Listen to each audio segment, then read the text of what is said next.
आप देख रहे हैं सैफ न्यूज़ मालेगांव। आज बरोज़ शनिचर 8 नवंबर सुबह 6 से 6:30 बजे के दरमियान ये जो ट्रक आपको नज़र आ रहा है, जिसका नंबर है MH18 BH 4011 धुलिया पासिंग है। ये हमारे एक बहुत ज़बरदस्त सोशल वर्कर मोहम्मद भाई जो यहीं पे गैरेज पे काम करते हैं, और समाधान भाई जो चांद रोड टोल नाके से यहाँ पर अपनी खिदमत को अंजाम देने के लिए आए, तो इनके फ़ोन आए मुझको कि यार यहाँ पर एक एक्सीडेंट हुआ। अल्लाह का बहुत बड़ा एहसान और करम है कि ये एक्सीडेंट जो हुआ है तो सुबह हुआ 6 साढ़े 6 बजे के दरमियान। अगर ये एक्सीडेंट 9 या 10 बजे होता है तो कम से कम 2-3 लोग मर जाते थे यार। मगर यहाँ पर एक्सीडेंट की सब में बड़ी वजह अभी हमारे सामने ये है कि देखो आप वो जो ट्रैक्टर आ रहा है, बताओ आरिफ भाई बताओ, डर के मारे वो उधर से अंदर घुस जा रहा हो, रॉन्ग साइड, ये रॉन्ग साइड। तो ये चीज़ बताने का हमारा मकसद ये नहीं है मन है कि उनसे हमारी दुश्मनी है, मगर इस चीज़ को आवाम तक और डिपार्टमेंट तक इसलिए बताना है कि अक्सर रॉन्ग साइड जब गाड़ी आती है और जब ट्रक या कोई 4 व्हीलर गाड़ी सामने से आती है तो रॉन्ग साइड गाड़ी की वजह से जो है तो ट्रक हेवी लोडिंग होने की वजह से कंट्रोल नहीं होता है। तो मैं डिपार्टमेंट से ये गुजारिश करूँगा, ख़ास करके ट्रैक्टर वाले जो रॉन्ग साइड आ रहे हैं, इनकी एक मीटिंग बुलाया जाए और इनको समझाया जाए कि आप जो है तो कहीं ना कहीं से ऐसे रास्ते बनाओ। अभी एक ट्राली वाला भी देखो रॉन्ग साइड आ रहा है। ये रॉन्ग साइड आने की वजह से जो है तो यहाँ पर ट्रक वालों से जो है तो बैलेंस संभलता नहीं, जिसकी वजह से बड़े हादसा, बड़े एक्सीडेंट हो जाते हैं। अभी ये देखो एक 2 व्हीलर गाड़ी वाले भाई हमारे रॉन्ग साइड जा रहे बच्चे को बैठा के, तो लोगों को अपनी जान की फिक्र नहीं है। अभी बताने अगर हम बैठेंगे तो हम हमारे जो मकसद के तहत आए वो कम बताएंगे, मगर लोगों के मसले मसाइल ज़्यादा बताएंगे। और आपको बाय हैंड लाइव हम जो है तो कैमरे पे बता रहे, देखो एक ट्रक वाला उधर से रॉन्ग साइड आ रहा है और एक गाड़ी जो है तो जा रही है उधर से। तो इससे ये अंदाज़ा लगाया जा रहा है कि एक बड़ा हादसा होने का यहाँ पे खतरा है, डर है। तो मैं मालेगांव SP साहब से, महामार्ग पुलिस से मैं यही अपील और गुजारिश करूँगा कि ये जो रॉन्ग साइड आते हैं इनके ऊपर कार्रवाई किया जाए, इनके ऊपर जो है तो ऑब्जेक्शन लिया जाए, ताकि इनके रॉन्ग साइड आने की वजह से जो लोगों के एक्सीडेंट हो रहे हैं, हादसा के अंदर मौत हो जा रही है। जिस तरीके से हमारे एक महल्ले की एक लेडीज़ हमारी बहन का एक्सीडेंट हुआ था और एक्सीडेंट के दौरान जो है तो उनका भेजा जो है तो पूरा बाहर आ गया था, डैमेज हो गया था, हमने हमारे हाथ से उठाए थे उसको।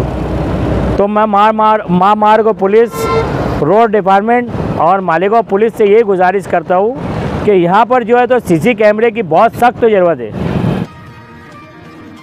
रहीम नहमदुहु व नुसल्ली अला रसूलिल करीम, अम्मा बाद। तख्त पर शहनशी पर तशरीफ़ फरमा बैरिस्टर असदुद्दीन ओवैसी साहब, आपके उम्मीदवार तौसीफ़ आलम साहब, दीगर मुअज़्ज़ज़ीन, मेरी माओ बहनों, मेरे बुज़ुर्गों और दोस्तों, किसी शायर ने कहा है कि तुमने चाहा ही नहीं हालात बदल सकते थे, तुमने चाहा ही नहीं हालात बदल सकते थे, मेरे आंसू तेरी आंखों से निकल सकते थे, 2 कदम साथ मेरे चल के तो देखा होता, खुद बहुत तेरे ख्यालात बदल सकते थे। तुम तो ठहरे ही रहे झील के पानी की तरह, दरिया होते तो बहुत दूर निकल सकते थे। आज मुझे आपसे मिल करके बेइंतहा खुशी है।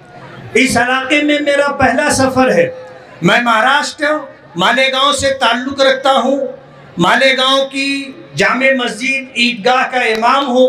वहाँ के एक मदरसे में मैं हदीस का दर्स देता हूँ और ऑल इंडिया मजलिस-ए इत्तेहादुल मुस्लिमीन, उसके कौमी सदर बैरिस्टर असदुद्दीन ओवैसी साहब, उनके मुशीर-ए-कार लोगों ने हालात देखे और मुझ पर एतमाद किया, मुझे उम्मीदवारी दी। मैं अल्हम्दुलिल्लाह तीसरी मर्तबा चुन करके आया हूँ। मैं आपको ये बताना चाहता हूं कि दूर से पहाड़ भी चिकना नजर आता है, लेकिन आप करीब जाओगे तो सही सूरत हाल समझ में आएगी।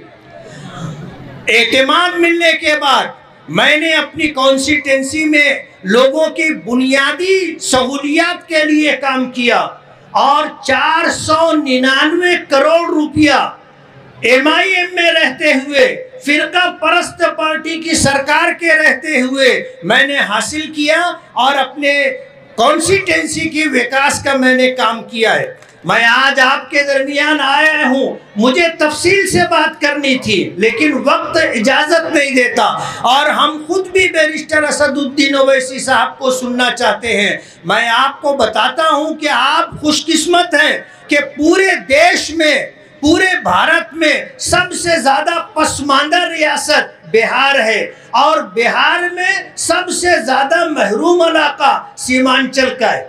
आपका जुर्म इतना है, हमारा जुर्म इतना है कि हम एक अल्लाह को मानने वाले, उसी के आगे सर झुकाने वाले और हम कभी अल्लाह के अलावा किसी से नहीं डरने वाले हैं। आज जितनी सरकारें रही मुल्कों की आज़ादी के बाद से आज तक, उन्होंने आपको क्या दिया? बुनियादी सहूलतें भी नहीं है। आज पार्लियामेंट में असदुद्दीन ओवैसी के अलावा देश भर की अक़लियतों के लिए और मुसलमानों के लिए, उनके मसाइल के लिए आवाज उठाने वाली एक शख्सियत है बैरिस्टर असदुद्दीन ओवैसी साहब। हम मुसलमान ही नहीं, मुल्क का पिछड़ा हुआ और मुल्क में महरूम किया जाने वाला हर तबका आज बैरिस्टर असदुद्दीन ओवैसी को अपना कायद मानता है, अपना सालार मानता है, अपना रहनुमा मानता है। आज आपके दरमियान हम आपसे कुछ लेने के लिए नहीं आए, हम आपके मजहबी एतबार से, ईमानी एतबार से भाई हैं। आपका दुख हमारा दुख है, आपकी महरूमियाँ हमारी महरूमियाँ हैं। हम ये चाहेंगे कि आप तरक्की करें, आपकी आने वाली नस्लें तरक्की करें, हम सर उठा करके जी सके। डॉक्टर बाबा साहब अम्बेडकर ने जो संविधान दिया है उसके दायरे में रहते हुए हम अगर अपना हक मांग रहे हैं, अगर हमारे सर पर टोपी है, चेहरे पर दाढ़ी है, हमारे बदन पर कुर्ता है, तो क्या हम चरमपंथी हैं? क्या हम दहशतगर्द हैं? क्या बिहार आपके और आपके बाप की जायदाद है? कोई बिहार से, बाहर से, हैदराबाद से और महाराष्ट्र से आपके दरमियान आपके हक के लिए आवाज उठाने के लिए और आपका हक दिलाने के लिए अगर आता है तो क्या हम नहीं आ सकते? मैं आज इस वक्त आपसे एक गुजारिश करने के लिए आया हूं। हमें अपना हक लेना है और उसके लिए सूझबूझ और समझदारी के साथ फैसला करना है। कुछ पैसों पर अगर आप बिक गए तो आप भी महरूम हो जाएंगे, आपकी नस्लें भी महरूम हो जाएंगी। आप वोट देते हो तो 5 साल के लिए वोट देते हो, एक दिन के लिए वोट नहीं देते। 200-500-1000 रुपये में आपका क्या बनेगा? लेकिन आपका एक वोट जो आप अपने लिए, अपनी आने वाली नस्लों के लिए देंगे, वो आपके विकास के लिए, आपकी तरक्की के लिए, आपके हक के हुसूल के लिए काम आएगा। आप बैरिस्टर असदुद्दीन ओवैसी साहब को देखिए, उन पर एतमाद कीजिए।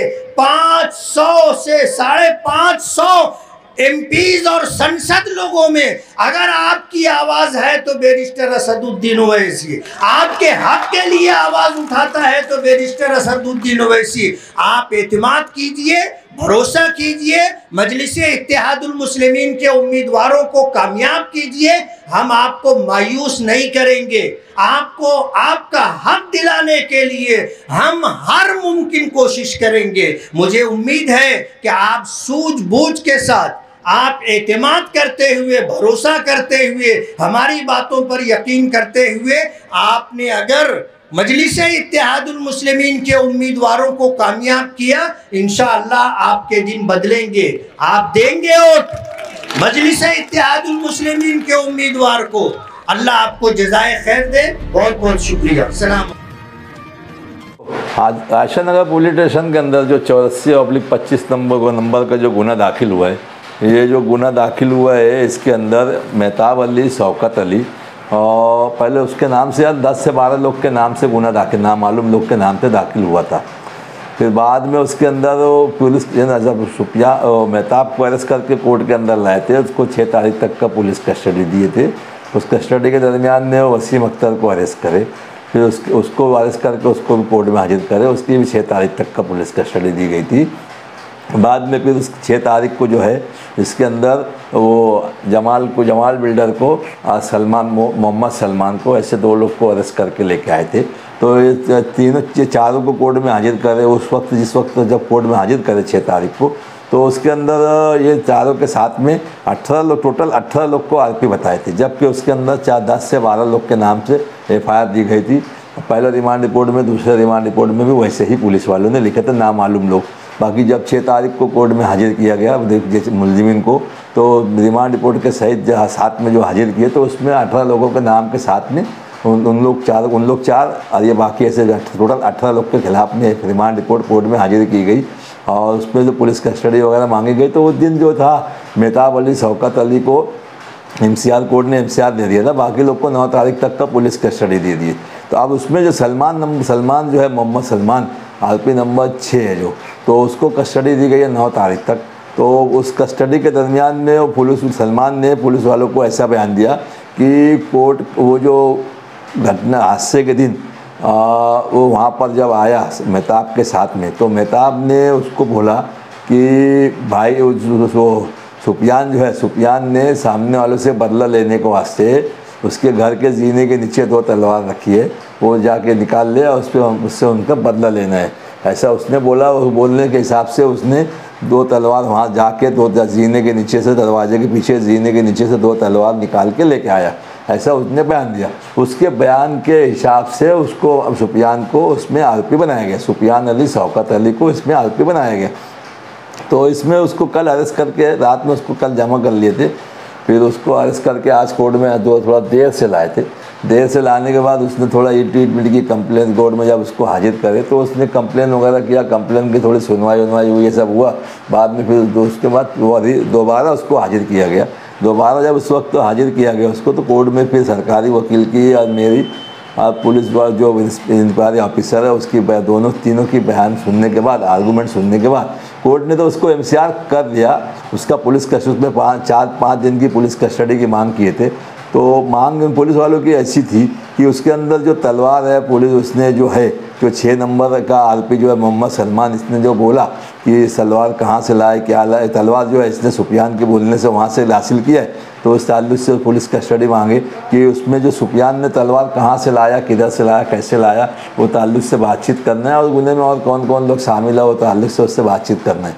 तो कोर्ट को मैंने डिटेल में कम से कम पूरी टोटल डिटेल से तो शुरू से लेकर आखिर तक की पूरी स्टोरी रीओपन करके री-आर्गू करा। उसके अंदर बोला उसको कि जब अगर अपन रिमांड रिपोर्ट और FIR को अगर सामने रखा जाए, उसके अंदर जो पुलिस वालों ने ग्राउंड मेंशन किए लिखे है उसको अगर देखा जाए, तो अब उसको बारीकी से देखा जाए तो उसके अंदर ये जो सुफियान को है झूठे आरोप में इसको फंसाया जा रहा है, इसके अंदर इसका कोई भी ताल्लुक नहीं है। उसकी वजह यह है कि जब गुना जो 1 तारीख को जो दाखिल हुआ है, 1 तारीख को 1/11/2025 को रात में 10:30 से 11 के बीच में हादसा हुआ है, ये मामला हुआ है। तो उस वक्त मैं पीछे भी बोला था, कोर्ट को ही बताया था बार बार, जब उसको कोर्ट को हाजिर करे, जब मैं शुरू से लेकर आखिर तक की आज तक की स्टोरी जो है मामला है कोर्ट के सामने हकीकत बयान किया। तो उसके अंदर जो है 1 तारीख को जो हादसा हुआ, तो उस वक्त तो जो हादसे के पहले, वो हादसे के वक्त वो ढाबे पे खाना खा रहा था फैमिली को लेके। जब फैमिली को लेके वहाँ पे खाना खा रहा था और घर पे उसको सुफियान जो था वो भी घर पे नहीं था, उसकी मम्मी अकेली थी उस वक्त जिस वक्त ये मामला हुआ। तो बच्चों पे से झगड़ा होने का सवाल ही नहीं आता, एक चीज़। दूसरी चीज़, जब वो वहाँ से आया तो जब मेहताब अली वहाँ से आया, तो उस वक्त जब वो आया तो वहाँ से उसकी स्कॉर्पियो गाड़ी पे फैमिली के साथ वहाँ पर आया। बच्चे तो उसके साथ में थे, बीवी उसके साथ में थी, घर पे उसकी मम्मी अकेली थी। मम्मी जब सुफियान जब वहाँ घर पहुँचा तो उसकी मम्मी की ये जो हादसा हुआ उसकी वजह से उसकी तबीयत बिगड़ गई थी, अटैक आया था। उस वक्त से पहले पुलिस वाले भी वहाँ मौजूद थे। पुलिस वालों की मौजूदगी में उसके सामने उसकी मम्मी को हॉस्पिटल में लेके गया। हॉस्पिटल का रिकॉर्ड है, सीसीटीवी कैमरे, चारों तरफ से कैमरे का पूरा जो टाइमिंग पे पुलिस वालों फिरियाद जो रिमांड रिपोर्ट में टाइमिंग झगड़े का जो टाइमिंग वगैरह दी गई है, तो वो टाइमिंग में भी उस वक्त यानी 11 बजे जो है वो हॉस्पिटल के अंदर उसकी मम्मी को लेके एडमिट करने के लिए वहाँ पे मौजूद था। वो एडमिट किया, 2-3 दिन जो भी वहाँ पे मामला जब तक क्रिटिकल मामला जो थे वो सीधे नहीं वो वहीं था। तो उसके ऊपर ये गुना दबना जो है तलवार लिए दिए उसको वहाँ पर उसको बता रहे हाजिर, तो ऐसा कुछ भी नहीं है। इसकी वजह यही है कि वो वहाँ था नहीं। अब जब पुलिस की मौजूदगी में वहाँ लेके गया तो जब वो पुलिस वाले वहाँ पर मौजूद थे तो वहाँ पर जो आरोपी नंबर 6 जो है मोहम्मद सलमान ने जो बयान दिया है कि मेहताब ने उसको ऐसा बोला, जब वहाँ मेहताब का सुफियान का सलमान का संबंध एक दूसरे से कांटेक्ट ही नहीं हुआ तो वो वहाँ बोलने करने का सवाल ही नहीं आता। जब सुफियान भी घर पे नहीं था, मेहताब भी घर पे नहीं था और दोनों एक दूसरे से कांटेक्ट में ही नहीं आए। जब वो आए तो ये नहीं था, वो आया तो वो नहीं था और सलमान से तो बीच का कोई संबंध ही नहीं आता, तो उसको कैसे मालूम कि सुफियान ने वहाँ पर तलवार रखी है, तू जाके निकाल ले। सब तो पूरी तफसील से बयान देने के बाद, तफसील से कोर्ट को आर्गूमेंट करने के बाद कोर्ट को, क्योंकि कोर्ट को बोला कि ये डाउटफुल है, ये आफ्टर मैंने कोर्ट इसमें पुलिस की इसमें मिली भगत दिखती कि पुलिस वाले ज़बरदस्ती। अब उसमें मैं बार बार कोर्ट को बता रहा था कि जब उसकी वहाँ पर उसकी गाड़ी की तोड़फोड़ हुई, मोटरसाइकिल की, 4 व्हीलर की तोड़फोड़ हुई और फिर उसके घर में नुकसान हुआ, तो इसकी फरियाद लिए नहीं, उलट उसको बोगस केस में उसके भाई को फंसा दिए सुफियान को, जबकि मेहताब अभी जेल में है। और अब ये कंप्लेन बार बार करने के बाद, बोलने के बाद, अपील करने के बाद भी नहीं ले रहे। अब इसको भी अगर इसको केस में डाल दिए तो हमारी FIR कब रजिस्टर होंगी? तो कोर्ट को उसमें लगा कि नहीं, इसमें कुछ ना कुछ तो वो है, इसीलिए पुलिस की जो अर्जी थी, पुलिस कस्टडी की जो मांग थी, उसको पुलिस कोर्ट ने रद्द करते हुए उसको मजिस्ट्रेट कस्टडी में दी। अस्सलाम वालेकुम नाजरीन, आज बरोज़ जुमा धुलिया शहर के माजी आमदार अली जनाब फारूक शाह साहब, इनके फर्जंद की शादी के मौके पर, रस्म हल्दी के मौके पर बम्बई से जिसान सिद्दीकी साहब तशरीफ़ लाए। आमदार साहब से मुलाकात की, आमदार साहब को दुआओं से नवाजा और नौशे मियाँ को भी अपनी दुआएं खास से नवाजा। और इस मौके पर आमदार साहब ने जिसान सिद्दीकी साहब का इस्तकबाल किया, खैर मकदम किया। आमदार फारूक शाह साहब के कार्यकर्ता भी इस मौके पर हाजिर थे, उन्होंने भी बड़े जोश और खरोश से जिसान सिद्दीकी साहब का इस्तकबाल किया, सत्कार किया। नाजरीन, 8 तारीख बरोज सनीचर को आमदार साहब के फर्जंद शहजाद शाह का निकाह और बरोज इतवार 9 तारीख को वलीमे की रस्म है। और माजी में जिस तरह आमदार फारूक शाह साहब हमेशा यतीम गरीब बच्चों की इज्तिमाई शादी का प्रोग्राम करते रहते, उसी तरह बरोज इतवार 9 तारीख को आमदार साहब की तरफ से यतीम गरीब बच्चों की इज्तिमाई शादी का प्रोग्राम आमदार साहब ने रखा है, जिसमें तकरीबन 22 जोड़ों का निकाह होने वाला है, जिसमें सभी गरीब और यतीम बच्चियां शामिल रहने वाली हैं। नाज़रीन, जानते हैं आप कि ये प्रोग्राम आमदार साहब की तरफ से बिल्कुल फ्री होता है, इसमें नौशे की या फिर दुल्हन वालों की तरफ से किसी भी किस्म के नाम पर पैसा नहीं लिया जाता, बल्कि आमदार साहब के जेब खास से, उनके खर्चे से सारा प्रोग्राम होता है, जिसमें दूल्हा दुल्हन के मेहमानों का खाने का इंतज़ाम, दूल्हा दुल्हन के कपड़ों का इंतज़ाम और दान दहेज में लगने वाली रोज़मर्रा की ज़िंदगी साजो सामान भी आमदार साहब की तरफ से जो है कि यतीम गरीब बच्चियाँ को तोहफे में दिया जाता है। नाज़रीन, याद रहे कि आमदार साहब इस बार इलेक्शन हारे, उसके बाद भी अल्हम्दुलिल्लाह एक इखलास के साथ में जो है कि प्रोग्राम करते आ रहे हैं और इससे माशाल्लाह यतीम और गरीब बच्चियों की एक बहुत बड़ी सहारा और मदद अल्लाह पाक आमदार साहब को जरिया बना के ले रहे हैं। अस्सलाम वालेकुम, जज़ाकल्लाह। बिस्मिल्लाहिर्रहमानिर्रहीम। नाज़रीन, आज ये उर्स हाफिज़ैया रहमतुल्लाह अलैह के मौके पर बड़ी खुशी की बात है कि कमालपुरा मछली बाज़ार से तकरीबन 30 सालों से जो हाफिज़ैया रहमतुल्लाह अलैह का उर्स मनाया जाता है, जिनकी ज़ियारत के लिए और उर्स मनाने के लिए मालेगांव से काफ़ी तादाद में गाड़ियाँ जाती है, ट्रकों का इंतज़ाम होता है। अभी तक ये होता है कि हमेशा लोग यहाँ पर जो गाड़ी का इंतज़ाम करते थे, यहाँ पर कुछ न कुछ मुनासिब किराया लेकर 2 दिन के लिए उन्हें गाड़ी के जरिए जाते थे और वहाँ से ज़ियारत वगैरह करके 2 दिन बाद एक उर्स के इख्तिताम पर लोग वापस आते थे। लेकिन इस मरतबा अल्हम्दुलिल्लाह ने अल्लाह का करम है कि हाजी नईम कुरैशी साहब जो कि खैराबाद के रहने वाले हैं, जिन्होंने जब देखा कि उनको मालूम पड़ा कि यहाँ से काफ़ी तादाद में लोग जाते हैं और कई लोग ऐसा होता था कि किराए की वजह से और इसकी वजह से जा नहीं पाते थे, लोगों ने उनके तक बात पहुँचाई और उन्होंने जिम्मेदारान को जमा किया और अपनी जेब से 2 गाड़ी का इंतज़ाम किया। 2 गाड़ी, एक लेडीज़ के लिए एक अलहदा गाड़ी और जेंट्स की अलहदा, ताकि लोग वहाँ पर एक आराम से जाए और ज़ियारत करके इस मौके पर वापस आए।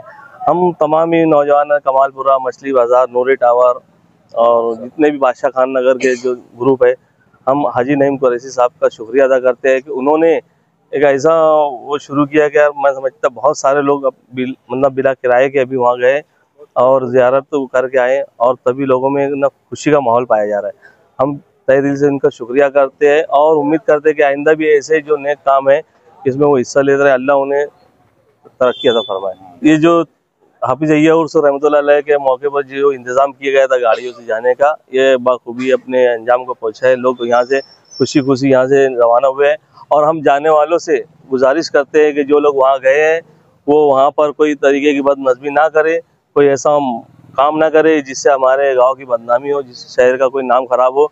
लोग सुकून से जाए, ज़ियारत करें और अपने घरों को वापस आए और वहाँ जाने के बाद नईम हाजी साहब को अपनी खुसूसी दुआ में याद रखें, क्योंकि उन्होंने जो काम किया है, अभी जो उनके वालिद का जो इंतकाल हुआ है, वो सब फी सबीलिल्लाह उनके इसाल सवाब के लिए सब काम करते जा रहे हैं और अगले महीने इज्तिमाई शादी का प्रोग्राम भी उन्होंने इसी निस्बत से किया है। तो हम ज़ायरीन से जो लोग ज़ियारत के लिए गए उनसे गुजारिश करते हैं कि वहाँ जाएँ और हाजी नईम कुरैशी साहब को अपनी खुसूसी दुआ में याद रखें। शुक्रिया, अस्सलाम वालेकुम।